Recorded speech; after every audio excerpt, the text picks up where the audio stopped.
Luna del Contrato Social por la Educación. Le doy la bienvenida y los buenos días. Y estábamos ya conversando sobre cómo se debería orientar este proceso ya anunciado por el Gobierno Nacional de evaluar ahora a escuelas y colegios del país. Buenos días. Sí, buenos días, Janet. Yo creo que es un anuncio importante. Creo que es imprescindible establecer en el camino de un proceso pasos que permitan ir estableciendo qué es lo que está sucediendo con ese proceso. Es decir, el tema de la evaluación es un tema importante, es un tema que tiene que ser respaldado, es un tema que tiene que ser, digamos, en donde tienen todos los actores que involucrarse. El asunto central en este caso es qué se va a evaluar, para qué se va a evaluar, qué objetivos tiene la evaluación y qué experiencias a nivel mundial de América Latina han arrojado precisamente los procesos de evaluación. Empecemos por eso, entonces, ¿qué es lo que deberíamos evaluar principalmente? El anuncio del Gobierno Nacional y del Ministerio es alrededor de evaluar el tema de la calidad de la educación. Siendo este el propósito, yo creo que todos estaríamos y estamos de acuerdo en que hay que evaluar la calidad de la educación. Pero, ¿cómo evaluar la calidad de la educación? Es la pregunta.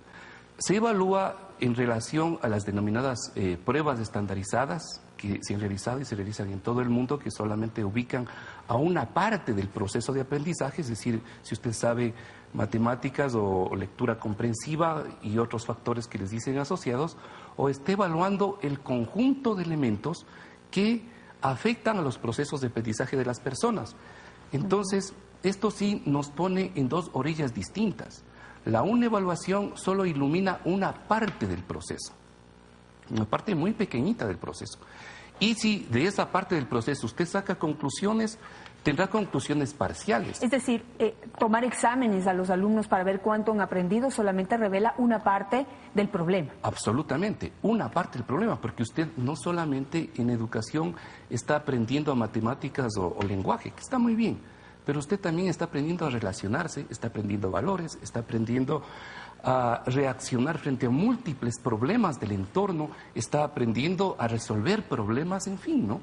Entonces, si usted solamente ubica una parte de la evaluación, tendrá, reitero, conclusiones parciales. Y es más, si esto tiene otro tipo de consecuencias, en este caso, si de esas conclusiones de visión parcial, usted establece un sistema de certificación, si establece un sistema de ranking, estaría cometiendo uno de los peores errores en la formación y en la toma de decisiones del sistema educativo.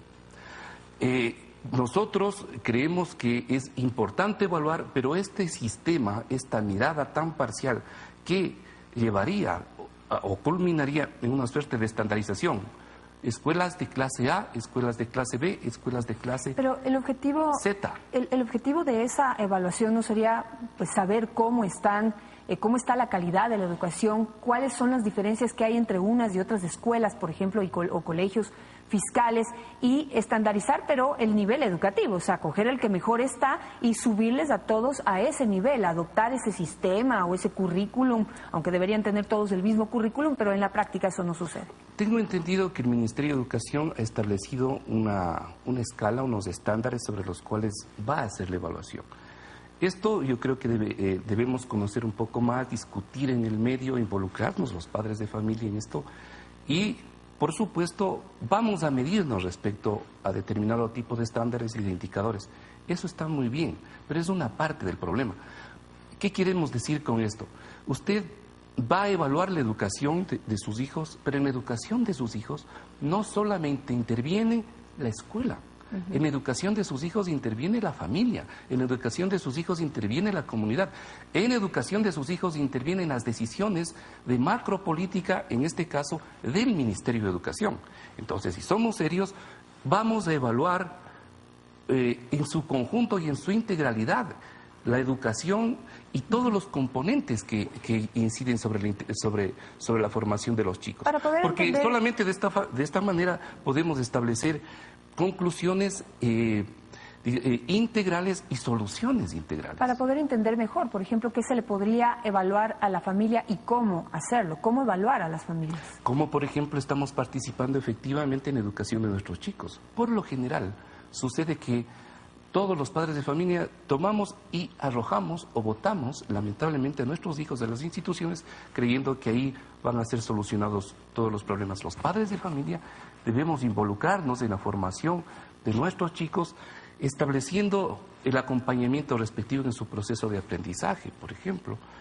Cómo nos involucramos en algunas actividades de la institución educativa, cómo participamos en procesos sociales alrededor, por ejemplo, tanto en el sector público o el privado, del mejoramiento y mantenimiento de la infraestructura escolar, cómo participamos incluso en la construcción del plan educativo institucional, hacia dónde queremos que apunte la educación de nuestros chicos.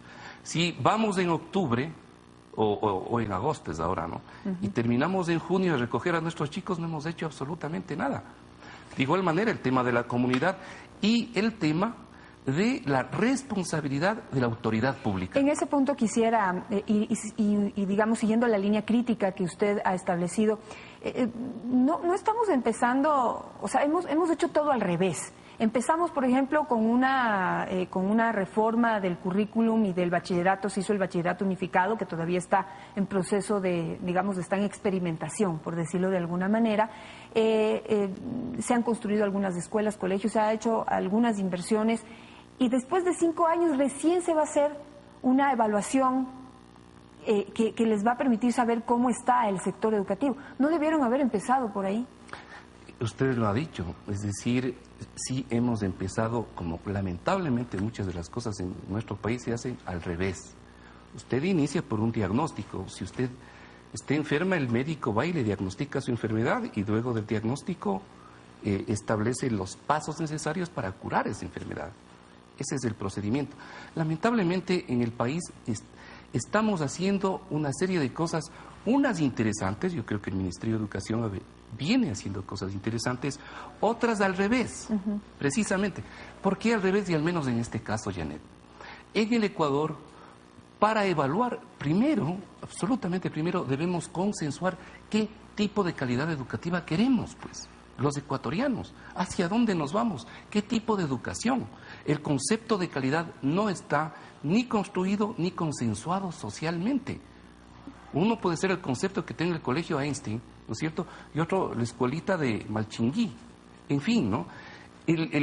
Algo, por supuesto, está en la Constitución política y algo en la nueva Ley Orgánica de Educación, pero el concepto como tal no está construido. Sobre la base de ese concepto, usted puede establecer los estándares. Sobre la base de este concepto, usted puede establecer los perfiles de formación de los maestros, que tienen, digamos, un papel crucial en el tema de la calidad de la educación. Sobre ese concepto, usted debería haber hecho la reforma, la actualización de la reforma curricular. Sobre ese concepto debía haber establecido los parámetros y los conceptos de la reforma al bachillerato. En fin, le doy todos estos datos para decir, bueno, hagamos las cosas bien. Claro, pero miremos la realidad del país, ¿no? Digamos, 4 años tal vez nunca fueron suficientes para poder hacer todo ese proceso. Es decir, siempre caminamos contra el tiempo.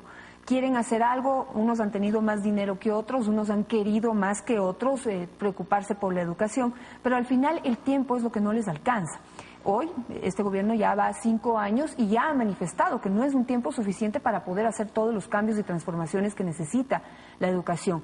En ese sentido, si siempre vamos contra el tiempo, ¿cuánto tiempo tomaría hacer las cosas al derecho y cómo resolver este tema de la exigencia también que la ciudadanía hace para que se mejore la educación? Así es.